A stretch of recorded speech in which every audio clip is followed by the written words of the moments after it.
معیار تو ہوگا جنید بھائی، جس معیار کی بنیاد پر آپ نے گانا بجانا چھوڑ دیا۔ میں نے کہا یار معیار تو تھا۔ کہنے لگا وہ کیا ہے؟ میں نے کہا بھئی اس وقت تیرے سامنے میں کوئی حدیث تجھے بتاؤں، قرآن سے کچھ تجھے ثابت کروں یا کرنے کی کوشش کروں تو وہ میں کر نہیں سکتا، کیونکہ میں تو کوئی عالم تو ہوں نہیں، یہ تو کوئی عالم ہی کرے گا۔ میں تو تیرے سامنے موٹی موٹی بات رکھتا ہوں کہ حرام کمانا دراصل مشکل ہے، حلال کمانا آسان ہے۔ کہا یہ کیسے؟ میں نے کہا تو یہ دیکھ اس دنیا میں ہیں یا اس تیرے کراچی شہر میں کتنے گٹار بجانے والے موجود ہیں؟ کہتا ہے جنید بھائی بہت تھوڑے۔ میں نے کہا کتنے ستار بجانے والے موجود ہیں؟ کہا جی بہت تھوڑے۔ میں نے کہا کتنا باجا بجانے والے ہیں؟ کہا جی بہت تھوڑے۔ میں نے کہا مجھے یہ بتاؤ کہ یہ باجا بجانا آسان ہے کیا؟ کہا نہیں بہت مشکل ہے۔ میں نے کہا یہ کیا گٹار بجانا آسان ہے؟ کہا نہیں بہت مشکل ہے۔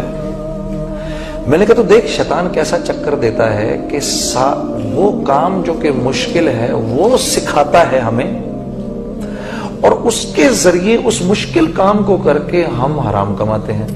میں نے کہا جوا سیکھنا آسان کام نہیں ہے۔ تو کہتا ہے واقعی؟ میں نے کہا سارے مشکل کاموں میں ڈالے گا اور پھر ہم سے کمائی کروائے گا، ٹھیک ہے؟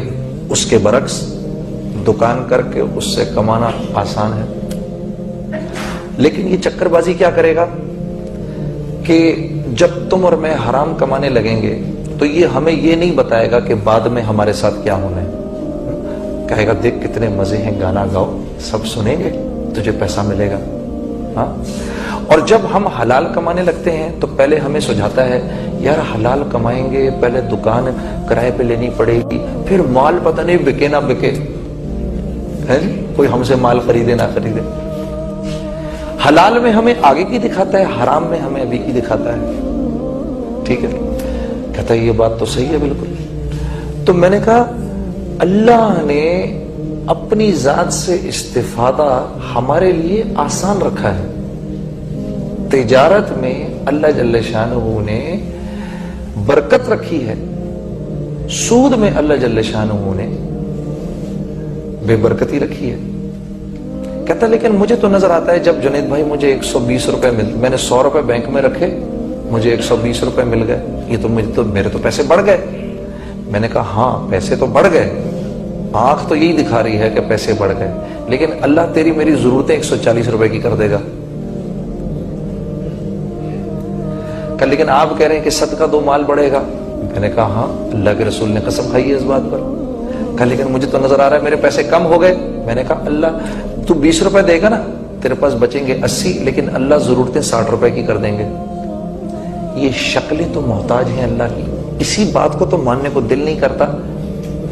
تو اللہ کیا بتا رہے ہیں، تم اگر ان شکلوں کو دیکھ کر چلو گے، اپنی تجارت کو دیکھ کر چلو گے، اپنے مال کو دیکھ کر چلو گے، اپنی وزارت اور حکومت کو دیکھ کر چلو گے، تو دین پہ نہیں چل سکتے،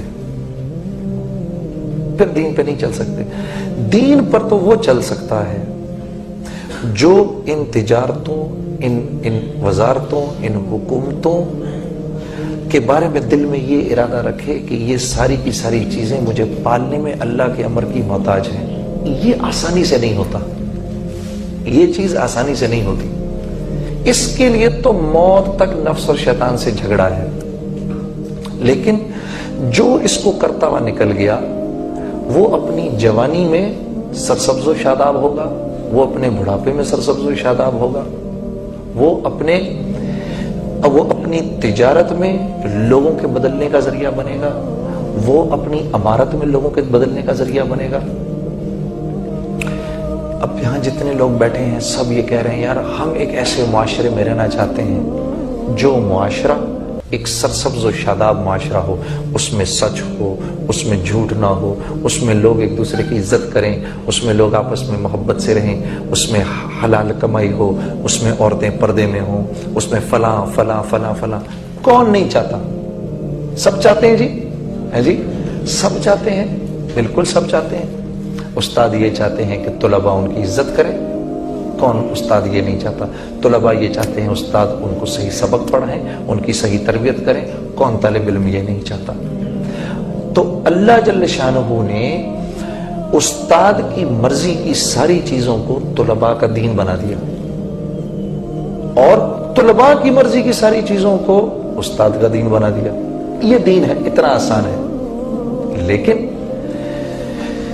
میرے عزیزو، وہ انسان معاشرے میں کوئی نہ کوئی چینج لا سکتا ہے جو خود اپنی زندگی کو چینج کرنے کے لیے تیار ہو۔ یہ اللہ کا فارمولا ہے جو بات سمجھ میں نہیں آتی۔ کیونکہ یہ مشکل ہے۔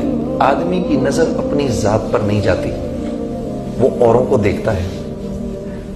سوائے انبیاء علیہ الصلوۃ والسلام کے کوئی معصوم نہیں ہے، ٹھیک ہے؟ سب غلطی کے پیکر ہیں۔ جب ہم ایسے اشارہ کرتے ہیں بھائی تو ٹھیک ہو جا، تو دراصل ہم یہ نہیں دیکھتے کہ یہ 3 انگلیاں میری طرف بھی اشارہ کر رہی ہیں۔ جنید، اس کا ٹھیک ہونا اتنا ضروری نہیں جتنا تیرا ٹھیک ہونا ضروری ہے۔ تو جب آپ اپنی ذات کو ٹھیک ہونے کے لیے، آپ اپنی ذات کی تربیت کے لیے اپنے آپ کو پیش کریں گے، تب اللہ جل شانہ آپ کو اوروں کی ہدایت کا ذریعہ بنائیں گے۔ یہ ایسے ہی ہے کہ یہاں کالج میں آپ لوگوں نے اپنے آپ کو پیرامیڈکس کے سبجیکٹ میں ٹریننگ کے لیے پیش کیا ہے۔ اب جب یہ ٹریننگ کمپلیٹ ہوگی تو اللہ جل شانہ آپ کو اوروں کی تکلیف کے دور ہونے کا ذریعہ بنائیں گے۔ یا میں اگر باہر ہی کھڑا ہو جاؤں، ڈاکٹر بنے بغیر میں لوگوں سے کہوں بھی میں تمہارے مرض کا علاج کرتا ہوں، تو میں کیا مرض کا علاج کر سکوں گا؟ نہیں کر سکوں گا۔ ہاں، میڈیکل کالج میں، پیرامیڈکس کے کالج میں اپنے آپ کو ڈالوں گا، یہاں پر جو یہاں کی جو نالج ہے اس کو سیکھوں گا۔ جب سیکھ لوں گا کسی نہ کسی درجے میں مجھے چیز آ جائے گی، پھر اللہ مجھے استعمال کرے گا اپنے بندوں کی فلاح کے لیے۔ اللہ کا معاملہ یہ ہے۔ یہ بات ہمیں دنیا کے معاملے میں تو سمجھ آتی ہے، دین کے معاملے میں سمجھ نہیں آتی۔ ہم ہر ایک کو ٹھیک کرنے کے چکروں میں ہیں۔ یہاں ابھی کسی کو کھڑا کرو، وہ آپ کو بتائے گا مسلمان ایسے ہیں، مسلمان ایسے ہیں، مسلمان ایسے ہیں، مسلمان یہ بھی ہے، مسلمان یہ بھی ہے، مسلمان یہ بھی ہے، 50 اور گنوائے گا۔ تو یہ کس کو نظر نہیں آ رہا؟ اس سے تو مسئلہ نہیں حل ہوگا نا۔ مسئلہ تو یوں حل ہو کہ ہم یہ پتہ چلے ہمیں کہ اس کا حل کیا ہے۔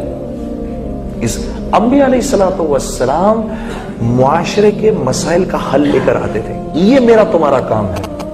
بحیثیت مسلمان ہم نے اس معاشرے اور ساری انسانیت میں جتنے بھی معاشرے ہیں اور جتنے بھی لوگ ہیں، ان سب کی فلاح کا فارمولا میں نے، آپ نے دینا ہے سب کو۔ میں اور آپ اس کام کے لیے آئے ہیں اس دنیا میں، اس کام کے لیے ہمیں اور آپ کو بہترین امت کہا اللہ نے۔ حضرت ربیعہ بن عامر رضی اللہ تعالیٰ عنہ بڑے جلیل القدر صحابی تھے، رستم کے دربار میں پہنچے تو رستم نے پوچھا تم یہاں کیوں آئے ہو؟ انہوں نے کہا ہم آئے نہیں، ہم تو بھیجے گئے ہیں۔ کنتم خیر امت اخرجت للناس، اس کا مطلب بیان کر دیا ہوں تو کہ تم بہترین امت ہو کیونکہ تم ساری انسانیت کی طرف بھیجے گئے ہو۔